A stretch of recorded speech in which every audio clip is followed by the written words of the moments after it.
आपने कई बार गांधी जी का नाम इतिहास की किताबों में सुना है, पढ़ा है, लेकिन क्या कभी आप जानते हैं कि गांधी जी और बाबा साहब के बीच के जो असली मतभेद थे वो क्या थे? आज हम बात करेंगे उस लड़ाई की जो सिर्फ दो नेताओं के बीच में नहीं थी, दो विचारधाराओं के बीच में थी। हाँ जी, हेलो हाय नमस्ते सलाम, जय भीम मेरी जान। मैं हूं आज जैकी आपके साथ। कैसे आप लोग काफी सालों बाद आपसे गुफ्तगू करने में मुझे बड़ा मजा आ रहा है। और जो मैंने पोस्ट डाला था कि कुछ दिनों बाद मैं आने वाला हूं, कुछ वीडियोस आने वाले हैं, उस पर आपका जो रिस्पॉन्स था उसके लिए थैंक यू सो मच। आज के टॉपिक की बात करें तो आज का टॉपिक है गांधी वर्सेस अंबेडकर। देखिए, इन दोनों के पृष्ठभूमि की बात करें तो गांधी एक बड़े नेता थे, लेकिन वो सवर्ण ब्राह्मणवादी सोच से आए थे और बाबा साहब एक ऐसे समाज से आए थे जिसको सालों साल दबाया गया था, लेकिन उन्होंने आगे चलकर देश का संविधान लिख दिया। दोनों ही देशभक्त थे, लेकिन दोनों की सोच बिल्कुल अलग थी। अब मतभेद की बात करें तो इसकी शुरुआत हुई थी 1932 में, जहां पर ब्रिटिश सरकार ने कम्युनल अवार्ड घोषित किया, जहां पर दलितों को अलग मताधिकार मिलने वाले थे। अब बाबा साहब को जो ये कम्युनल अवार्ड था,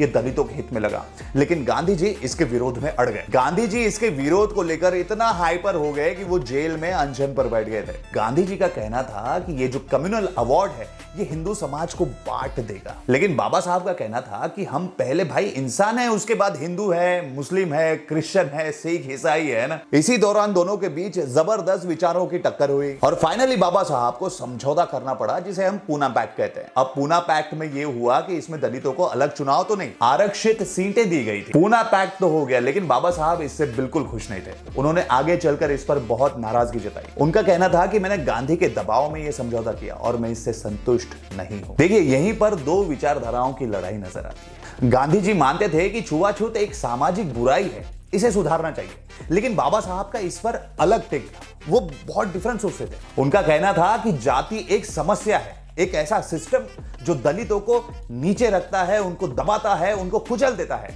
और इसे सिर्फ सुधारना नहीं, इसे जड़ से उखाड़ देना चाहिए। Gandhi wanted to reform caste, but Baba Saheb wanted to destroy. दोनों का मकसद देश की सेवा था। एक को लोगों ने राष्ट्रपिता कहा और दूसरे हमारे बाबा साहब, जिन्हें संविधान निर्माता हमारे देश ने कहा। एक बात अगर गौर करने वाली है तो वो है कि बाबा साहब के विचारों को, बाबा साहब की बातों को और बाबा साहब की हर वो चीज को दबाया जाता है जो समाज को जागरूक करने के लिए उठी थी। अगर आपको लगता है कि बाबा साहब की बातें आज भी जरूरी है तो इस वीडियो को जरूर शेयर करें और नीचे कमेंट में लिखिए जय भीम। मैं हूं जैकी और आप देख रहे हैं दी जैकी शो, ऐसी आवाज जो समाज की सच्चाई कहती है। अगली वीडियो में हम जानेंगे कि बाबा साहब 18 घंटे लगातार कैसे पढ़ते थे।